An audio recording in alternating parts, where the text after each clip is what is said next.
Assalamualaikum warahmatullahi wabarakatuh.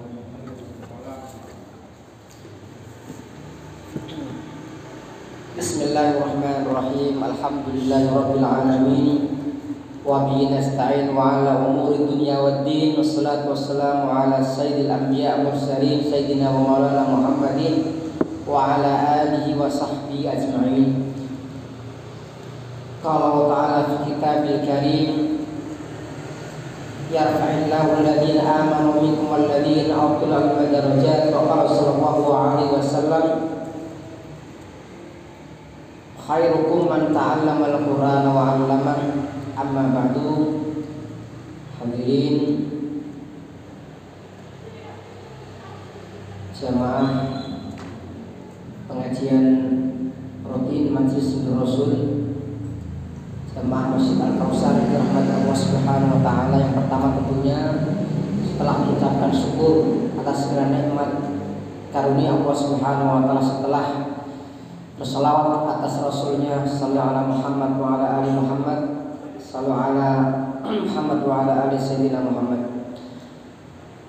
Malam ini kita akan lanjutkan kalau 3 pertemuan yang lalu, maaf 3 minggu yang lalu, karena pekan kemarin ada agenda nasional secara serempak di seluruh Indonesia, ya, yaitu acara tirakatan dalam rangka untuk mengenang perjuangan kemerdekaan dalam rangka memperingati perayaannya yang sehari kemudian besoknya 17 Agustus. Maka malam ini tentunya setelah tirakatan pekan yang lalu terbawa semangat kita, ya. Karena di zaman dahulu para pejuang-pejuang, para syuhada, para pahlawan kita yang 90% mayoritas muslim, mereka dulu bukan hanya berperang, ya. Mereka banyak para ulama-ulama. Pangeran Diponegoro itu ulama, ya. Imam Bonjol, Tuan Imam Bonjol ulama, ya. Banyak para ulama yang mereka gugur sebagai syuhada. Mari kita tiru semangat mereka dalam berthalabul ilmi. Malam ini pertemuan edisi yang keempat untuk pembahasan fikih. Kita akan masuk bab yang baru tentang pembahasan mengenai at-thaharah, tentang bersuci. Prinsipnya adalah ketika kita membicarakan mengenai ibadah dalam pembahasan fikih, ya, maka beberapa ibadah-ibadah itu ada keharusan yang harus menjadi keniscayaan, yaitu melaksanakannya dalam keadaan suci. Misalkan seorang sholat, tawaf, membaca Al-Quran, itu harus dalam kondisi yang suci, ya. Misalkan sholat dengan berwudu, ya. Dalam pembahasan fikih ada namanya hadas kecil, hadas besar, dan masing-masing hadas kecil dengan wudu, hadas besar dengan mandi. Maka nanti insya Allah di beberapa pertemuan akan datang kita fokus dulu di bab mengenai masalah bersuci, ya. Dan setiap 2 pertemuan sekali, 2 minggu sekali kita akan selingi dengan pembahasan mengenai tema yang bersilih berganti atau tafsir tematik.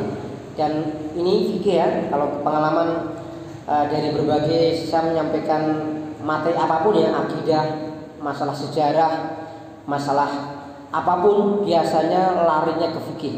Dan kebetulan pada pertemuan yang sebelumnya dulu, ya, tahun yang lalu atas usul Pak Derajat, ya, beliau mengusulkan untuk ditambah sesi fikih. Maka kemudian mulai awal Januari 2024 kita beberapa pertemuan kita mulai dengan pembahasan fikih. Semoga dengan pembahasan ini kita banyak sekali mendapatkan ilmu, informasi tentang masalah fikih, sehingga dalam keseharian kita bisa, dalam beramaliyah sehari-hari kita bukan hanya beramal saja, tapi beramal yang dilandasi ilmu. Yang pertama tentang pembahasan masalah bersuci, kita mulai dengan macam-macam air. Secara prinsip, secara singkat, air terbagi menjadi 4 macam. Bisa saya sampaikan secara global dulu, kemudian nanti kita bahas secara terperinci. Yang pertama adalah namanya air mutlak. Itu yang pertama. Yang kedua, ada namanya air yang musta'mal. Yang kedua, terlepas nanti dalam pembahasan fikih, terlepas ada dinamika fikih. Ada sebagian mazhab yang mengatakan tidak ada air musta'mal, tapi dalam mazhab Syafi'i ada air musta'mal. Yang ketiga, air yang kecampuran benda yang suci. Seperti misalkan air yang kecampur dengan sabun atau minyak za'far dan lain-lain, nanti dibahas di bagian ketiga. Yang keempat, ada namanya air najis. Air yang bertemu dengan najis. Ini secara global, mari kita bahas secara perinciannya. Yang pertama, air mutlak. Air mutlak adalah air yang suci untuk dirinya sendiri dan bisa untuk mensucikan. Saya ulangi, suci untuk dirinya sendiri dan bisa mensucikan. Dan dalam hal ini ada beberapa yang termasuk macam air mutlak. Kalau dalam pembahasan fikih, misalkan seperti fikih Matan Abu Suja, dikatakan ada 7 macam air mutlak.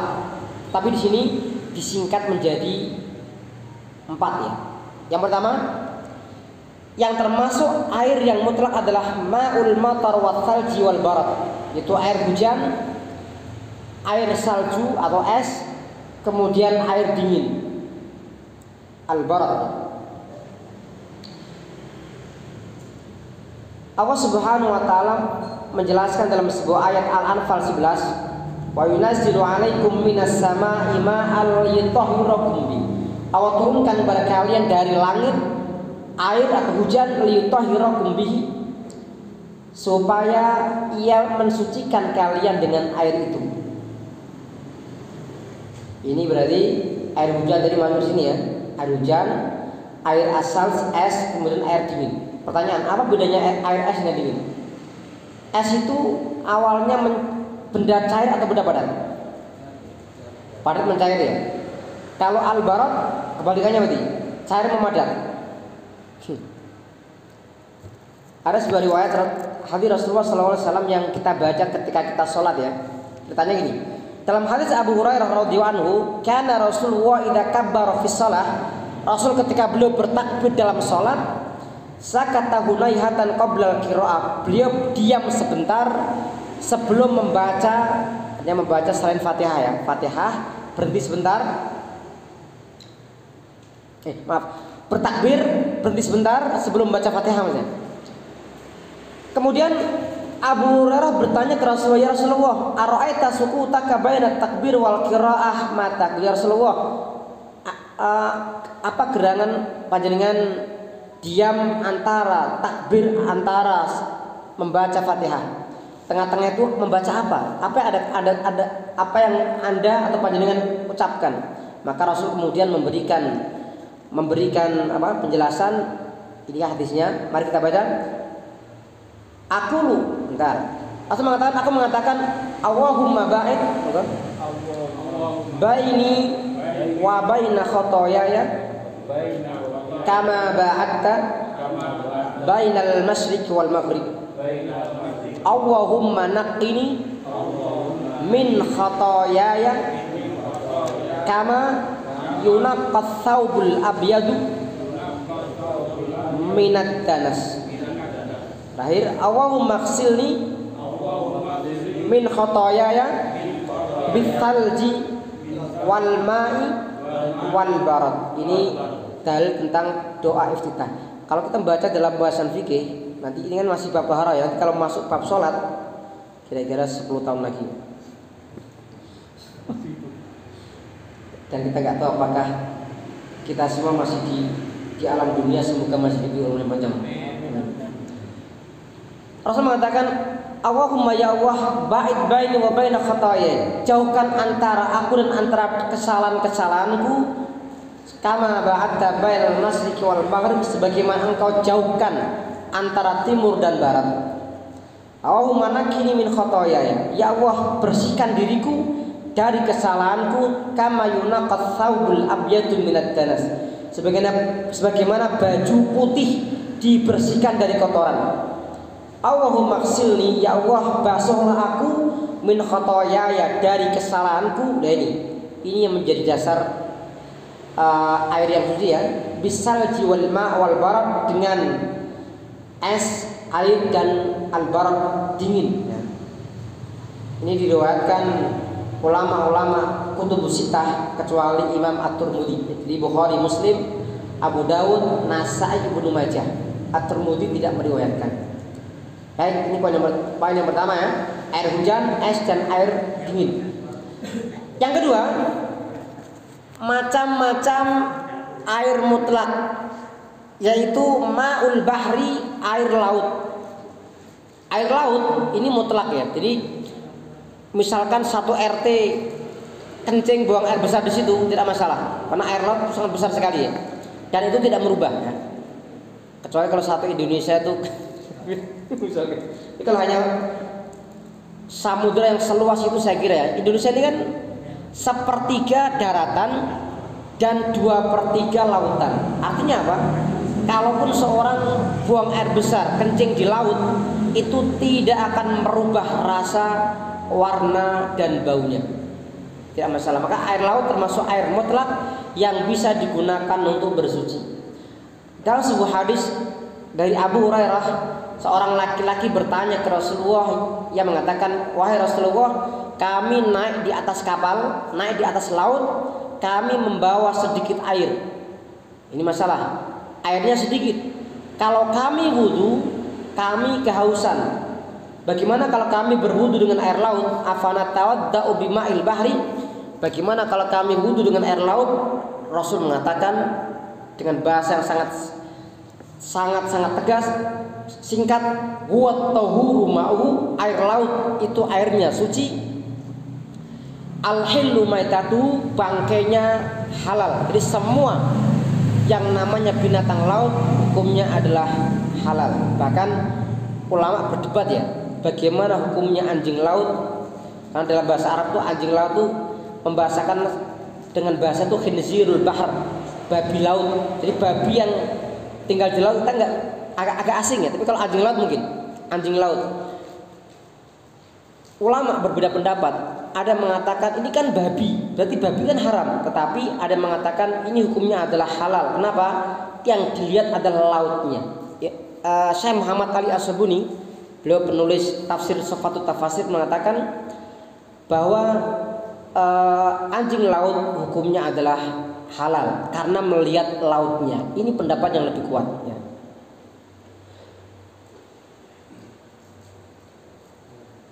Itu yang kedua. Yang ketiga, ma'u zamzam, yaitu air zam-zam. Air zam-zam itu bisa digunakan multifungsi ya, bisa diminum, bisa dioleskan ya. Bisa dioleskan orang yang sedang sakit gatal. Kalau nggak punya uang jangan dioleskan ke dompetnya ya. Tapi intinya Rasul mengatakan dalam sebuah hadis yang pernah saya sampaikan di pertemuan yang dulu, Rasul pernah memberikan betapa Allah memberikan keistimewaan zam-zam. Beliau mengatakan, Rasulullah, ma'u zamzama lima syuribalahu. Air zam-zam itu sebagaimana ia diniatkan untuk ketika dia meminum.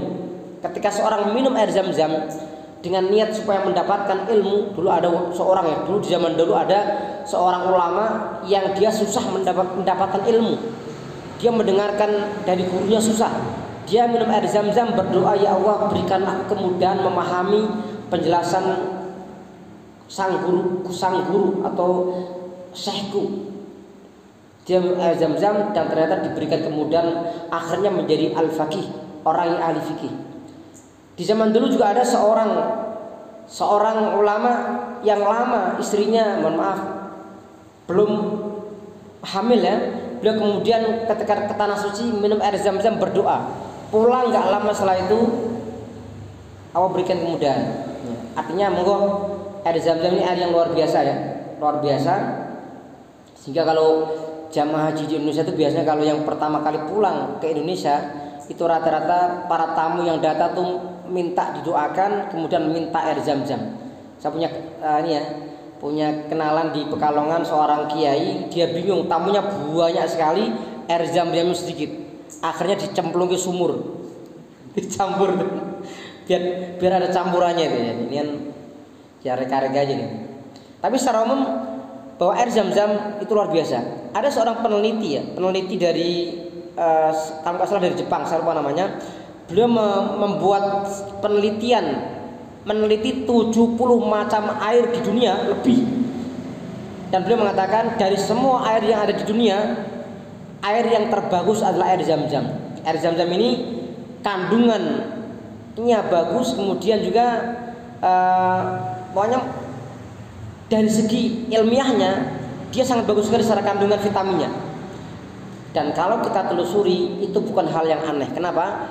Air itu kan seperti pantulan di mana air itu berada. Kita coba ya. Dua air putih 2 gelas. Yang satu kita bacakan doa-doa, kalimat thayyibah, kita bacakan Al-Qur'an, kita bacakan kalimat-kalimat yang baik. Yang satu kita sumpah serapah, kita omongan yang sejelek apapun pun sampaikan, akan berbeda. Air yang dia mendapatkan aura bacaan yang baik, itu airnya menjadi air yang memberikan kesehatan. Tapi air yang tadi, air yang mendapatkan pantulan tadi ya, dari ucapan yang kotor dan seterusnya, dia menjadi air yang tidak baik kandungan vitaminnya. Ini menunjukkan bahwa alam semesta ini itu bergantung bagaimana sikap kita. Kalau kita baik pada mereka, insya Allah alam baik. Pertanyaannya, kalau di Indonesia sering terjadi yang namanya gempa-gempa itu ya, kalau menurut pakar ilmu gempa, karena Indonesia dikelilingi yang namanya cincin gempa, itu secara ilmiah ya. Yang jadi pertanyaan, sering kalau gempa terjadi di Indonesia itu menjadi sebuah alasan. Ini bukan hal yang aneh, karena kita memang tinggal di daerah gempa. Sama orang yang tinggal di dekat gunung itu potensi kena lahar. Orang yang tinggal di dekat laut potensi ada tsunami ya. Orang yang tinggal di dekat cincin emas potensi ada gempa. Artinya apa? Dimanapun kita berada, semua potensi-potensi itu ada. Bahkan orang yang nggak kemana-mana, di kamar pun juga, kalau kematian itu datang, dia akan datang. Dia tidak akan memandang di mana dia berada. Kemudian itu yang ketiga ya. Rasul mengatakan, dari hadis Ali radhiyallahu anhu, anna Rasulullah da'a bisijillin min ma. Rasul meminta satu sijil mimma, ember yang berisi air Zam-Zam, ma'i Zam-Zam, fasyariba minhu wa tawaddu'a. Rasul kemudian meminumnya dan kemudian berwudu. Artinya air Zam-Zam bisa diminum, bisa dijadikan obat, kemudian bisa digunakan bersuci. Ini hadis riwayat Ahmad. Kemudian yang keempat, macam air mutlak atau air yang suci dan bisa mensucikan, bisa untuk berwudu, bisa untuk mandi. Al-ma'ul mutaghayyir bitul muks, air yang al-mutaghayyir, yang berubah, bitul muksi, karena lamanya dia diam. Dia ada sebagian air saking lamanya dia diam ya, dia mengalami perubahan. Au bi mukhalatati ma lam yanfaqu anhu ghaliban, atau dia bercampur dengan perkara yang dia tidak bisa lepas. Contohnya gini, kalau ada ini ya, sendang itu kan bawahnya, atasnya ada pohon ya, daunnya jatuh ke bawah. Nah, air itu kadang yang awalnya putih, yang awalnya dia tawar ya, kelihatan bersih, dia kemudian menjadi menghijau, entah itu karena lumut atau pohon yang jatuh, kan seperti itu. Tapi di sini dalam kondisi seperti ini tetap dia tidak merubah, dia tetap dihukumi air yang bisa untuk berwudu ya. Nah, pertanyaan gini, bagaimana kalau di kolam-kolam renang yang biasa ya, ada orang-orang punya resto, di situ ada kolam renang, itu apakah misalkan orang ke situ, bisa nggak kolam renang itu digunakan untuk bersuci? Habis itu dia dianggap kan, dari situ dianggap bersuci, kemudian habis itu langsung masuk masjid, langsung sholat, boleh nggak? Pertanyaannya, kira-kira kalau orang di kolam renang itu ada nggak yang nakal-nakal buang air kecil gitu?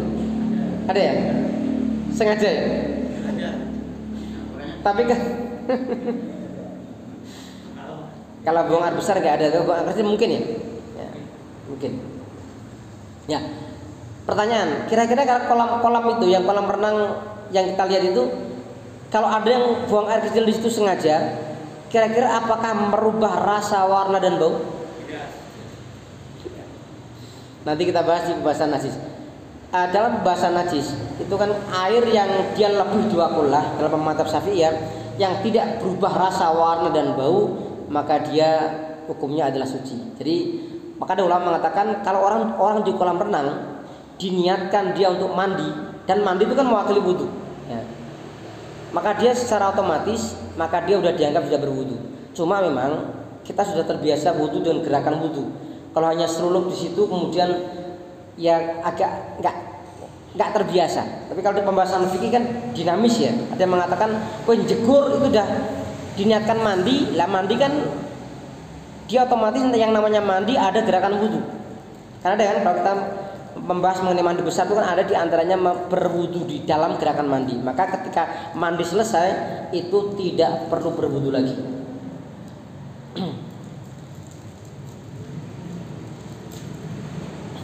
Ini poin yang keempat tentang macam air mutlak.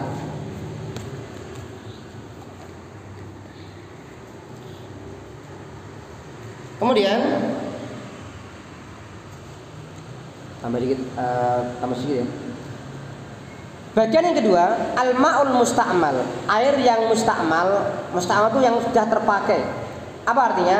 Al-munfasil min a'dha'il mutawaddi' awil wal mughtasil. Air yang terpisah dari anggota yang berwudu atau yang mandi. Misalkan seorang berwudu, airnya tuh jatuh ke ember, mandi jatuh ke ember. Dalam dinamika fikih ini ada dua pendapat. Kita lihat pendapat yang pertama, wa hukmuhu annahu tahurun kal ma'il mutlaq. Hukumnya sama dengan air mutlak. Jadi air yang musta'mal yang sudah terpakai itu nanti bisa dipakai wudu lagi dan mandi lagi. Ini pendapat yang pertama ya. Karena berdasarkan riwayat dari hadis Rabi' binti Muawad ketika menjelaskan wudu Rasulullah, beliau mengatakan Rasul mengusap kepalanya dari wudu yang tersisa di kedua tangannya. Jadi kedua tangannya ada air diusapkan di kepalanya. Ini pernah Rasul lakukan. Ini menjadi dasar tidak ada yang namanya air musta'mal. Ini masalah fikih ya. Kemudian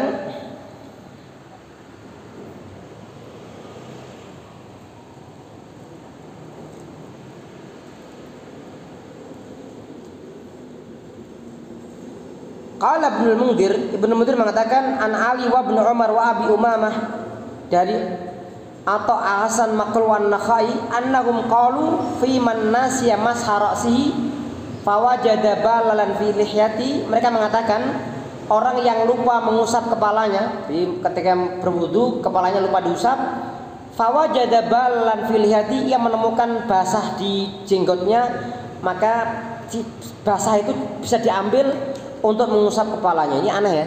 Jadi jenggotnya diusap, kepalanya lupa.